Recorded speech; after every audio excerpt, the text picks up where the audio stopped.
What's up, gamers? Dreamcastguy here, and this is my brutally honest review for Watch Dogs Legion. Now, this video is going to be very long because I have some strong thoughts about this project and how it was handled. I don't particularly hate it, I don't exactly love it, but there are some issues with this game that are very unique, including stuff like some of the issues with gameplay and definitely the very strange politics. Now, in case you've never tried Watch Dogs, these are open world experiences where we play as a master hacker. With his abilities, you can do stuff like steal any car, break into any phone, or pretty much command any piece of technology, including stuff like military drones. But instead of doing this for evil reasons, we're basically just a super nerdy version of Batman. Now, in the previous entries of this franchise, they gave us a dedicated hero, someone to believe in and to support in their fight for justice. But Legion is attempting to do something extremely different. This story takes place in London during a huge political struggle against some very evil mega organizations that are all battling for power. And rather than giving us like a single person to play as, pretty much any one of the thousands of citizens can be convinced to join your crew and thus be a playable character. And everyone has some slightly different skills, so you kind of get motivated to try out recruiting people and just testing them for yourself, because I've gotten people like a security guard who can use his uniform to walk right past checkpoints in enemy bases, or one time I was just in a bar and I recruited this complete drunk who's not afraid of anything because he would just do anything to battle authority. Or there's somebody like this cosplay girl who can wear these weird digital cat ears and will pretty much smack people unconscious. The concept of this gameplay loop is very interesting because you kind of get a chance to see the different sides of London through the eyes of the people we're playing. We get a chance to constantly be recruiting people, trying to build up our crew, and then sometimes even dealing with some terrible losses. Because yes, if you choose to do so, there is a permadeath to make it where anytime you have somebody in your crew and you make a mistake like crashing your motorcycle or just going into a high security area without enough body armor on, well, that person could die and never come back. But the downside of this is that, honestly, this ability to play as anyone kind of ruins the story. And I mean that to a very deep degree.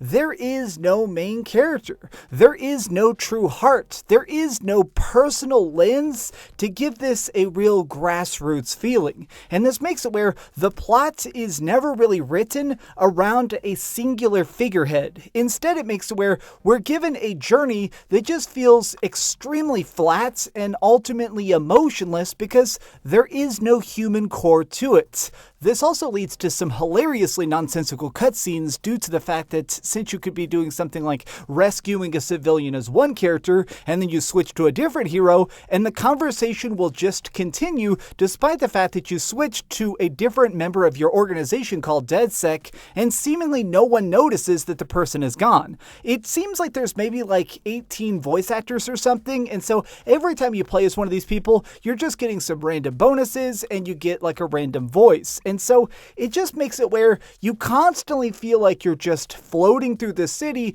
with no real ties to it. Now, the strangest side effect of a lack of a hero is that every character also feels a little bit self-aware. There is this truly like meta-narrative about the fact that nobody really seems to care if they live or if they die. Like sometimes these characters will just straight up joke about, man, if I screw up this mission, I'm going in a coffin. Nobody has any sort of real grasp of gravitas. And I think that this really, really hurts the story because sometimes in this game, there is some really, really heavy stuff, some truly deep and depressing moments that are utterly ruined by misplaced jokes or just sometimes by characters not really caring when seemingly we're supposed to. To give you a specific example, towards the beginning of the game, there's like a bunch of DedSec people that are all wiped out. The previous group is completely decimated, and you find one of the guys, and he's had his organs harvested while he is alive. He was actually captured by the bad guys, and they ripped him apart and sold him on like a biological eBay. It is gruesome. It's so graphic, I can't even show you scenes of this game in this video, or YouTube would flat out ban it. But whenever I'm playing as a character, they're just like, man, sucks to be him, mate. It completely makes it where I don't really care about the consequences consequences of my actions at times because the heroes themselves aren't worried about it. It seems like even if this city completely burns to the ground, nobody's going to be that bothered by it. Now, the primary reason I have such a problem with this is because the gameplay itself is very fun. I mean, this is some very well done gameplay loop. Just the times when you're getting a chance to drive around the city, trying to complete objectives. There's tons of little side optional stuff you can do that is super cool. Like let me just show you this right here. There's an underground fight club you can join, and if you choose to go to these, you can have any of your characters get in boxing matches, and for the people you defeat, you can have a chance to unlock new side quests that'll get these people to join DedSec, and it's nice to be able to grab some bare-knuckle brawlers and bring them into your underground society. Times like this are super fun, and this is when the game shines brightest, is kind of when, as rude as this is going to sound, when all the voice actors just finally shut up and we get a chance to just focus on the glory of hacking. That is when this game is absolutely phenomenal. And before I even get to the next big problems I have, I'm going to say something very strange here. This game is not great. I think that Watch Dogs 3, Watch Dogs Legion is not fantastic, but after playing it, I'm definitely buying Watch Dogs 4 because the groundwork they've established here is phenomenal. Now, getting back to the plot, there is a last thing I want to really talk about, which is the politics of this game. Watch Dogs Legion is definitely a game that wants to be very serious at times. It tries to convey a lot of echoes of the real world, including some very deep philosophy that I don't think I really expected. It kind of caught me off guard. A great genius once said that strong minds ask hard questions, and Legion does, shockingly, ask some good questions that I don't think that many gamers may have considered. They impose ideas like, do you deserve freedom? Like, as soon as you wake up, are you just already automatically deserving of freedom, or do you have to fight for it? Or something that I really enjoyed was, when does your life end? Like, actually consider that. If there was a company that created some sort of technology that could take my thousands of videos and all the tens of millions of likes or whatever and create a digital version of me that had my soul in it, do I deserve to die? When am I actually going to end? And some sort of questions like, at what point do you have to pay to feel safe? Now, these aren't exactly clever. These aren't really subtle. I mean, they're kind of blatant, but honestly, I think that they convey some really interesting plot points in this game. But there is a lot of politics. Now, the game developers try and claim that this isn't a political game, but the fact that we're going against an evil fascist named Nigel in the heart of London, and there's like an extreme force of robotics that's trying to wipe people out, while protesters in the streets have giant signs that say "Stay woke," it seems like this is a very, very political game. Now, personally, I don't mind this as long as it fits the plot. I mean, I've played stuff. Obviously, I have things like BioShock tattoos. BioShock is a very, very political game. And here, I just don't feel like it handles it in a respectful manner. The fact that we're walking around in like literal refugee camps and watching cops shoot unarmed civilians and stuff, clearly Ubisoft is trying to make a very, very sturdy political statement, but it kind of comes through as washed out. It doesn't really have the sharpness that they probably intended. So if you are one of those gamers that doesn't even want to accidentally see a single politic, well, this is definitely not a game for you. But I do want to get more into the combat and talk more about the upgrades and intricacies that make this where you're going to be motivated to play this game, even if you are just pressing skip on all the political cutscenes. Now, when you're playing this game, the big thing that you're going to realize is that you are extremely powerful. You have a lot of different gadgets that can do some very, very crazy stuff. There's a pretty tight loop of gameplay of you're typically given a mission and you're trying to sneak into a base, and normally you have to try and like break into a server or commandeer some drones or sometimes just kill a specific target. And while you're doing this, here is where I love the game. It is so freaking addictive to just again and again go into these like red security areas and try and bypass checkpoints and use some of my insane technology to do these impossible acts. Like, while you're playing this game, you keep getting these things called tech points, where you can upgrade stuff to make it where you can take more hits or do things like have a shotgun or something like that. But what's more interesting is you unlock additional gadgets. So you can get things like a spider drone, which will let you like creep through the vents and hack stuff easier, or you can do things like my favorite is an invisibility cloak that runs on batteries, so the slower you're moving, the longer you can be invisible. Or things like taser knuckles, which if you upgrade to their maximum ability, pretty much explodes a shock grenade every time you punch people.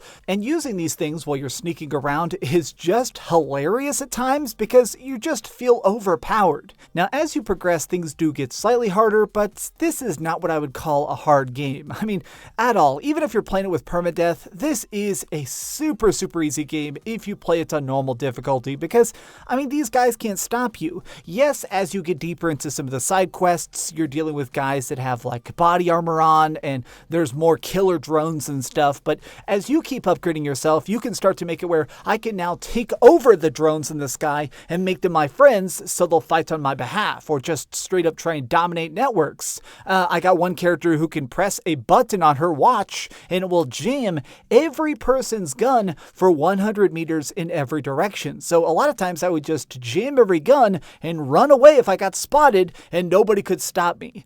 I like that though. It's so nice to have a game that makes it where getting the upgrades feels rewarding, and the way you get them is just by natural exploration. As you're going around, there's a lot of optional side stuff that you can do that feels fun. It's nice to do stuff like get some of your characters, like this here is a construction worker, and her special ability is that whenever she wants, she can call in a huge construction drone and fly on it like a huge hoverboard, and I can just fly on top of buildings and get all sorts of tech points. By finding and hacking stuff, there is a natural sense of progression that feels great. As I got stronger, my characters got stronger. As I saved London, I felt like the savior of London, and that is so freaking great.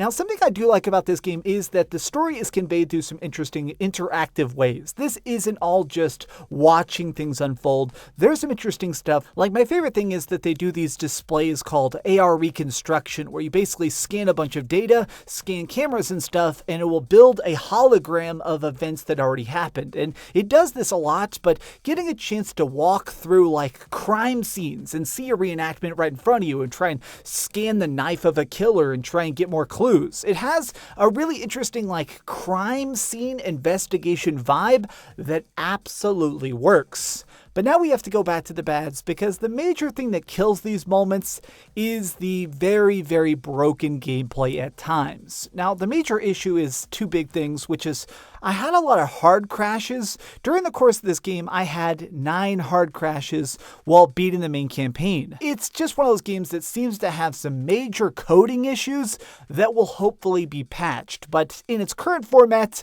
clearly it has some deep-seated issues. Now, to go along with this is unfortunately the glaring problem that the AI itself is awful. Like, this has so many moments that are just so bad, I was completely in shock, and I'm glad I can show you specific examples of it because these AI, the artificial intelligence in this game, the enemies are dumb. I mean, stuff like right here, I'm sneaking into Buckingham Palace, arguably one of the most well-defended spots in the entire country, and I can just walk up and snap the necks of every guard one by one and they don't even react. Or times like this, I can be opening fire 30 feet away from other guards and they flat out won't react. And things go worse than this. The glitches are everywhere. I had times where like I'm in a mission and I'm inside of a base, and in order to progress, I need to press a button, but pressing the button does nothing. Or here, where I actually finished this whole giant event, I was up on the roof hacking the server, and then I came down into the building, and after I'd done that, it said, take the elevator to the basement. But when I came inside the building, it restarted the mission, so now I can't go to the roof, and I also can't use the elevator to go to the basement. I had times where, like, I'm doing an escort mission, and I'm trying to help the civilian escape an enemy base, except, oh no, now they're stuck forever glitched in the water. This happens constantly. I had a huge parade of errors that happened back to back to back to back. In fact, what I ended up doing is every time I stopped playing the game, instead of just pausing it, I got in the habit of fully quitting out and going back in, because that did seem to fix it. It felt like I had to hard restart the game occasionally just to try and fix the constant background errors or whatever was causing this. This really kind of depressed me because at times this game just so deeply works. It is just such a freaking polished experience when it comes to traveling around, to saving specific districts, and then unlocking hidden characters like this super spy. Or there's just so much in this game that works, but when you're suddenly having things break down around you, it's sad because you can see that this was supposed to be better, but something internally just went wrong.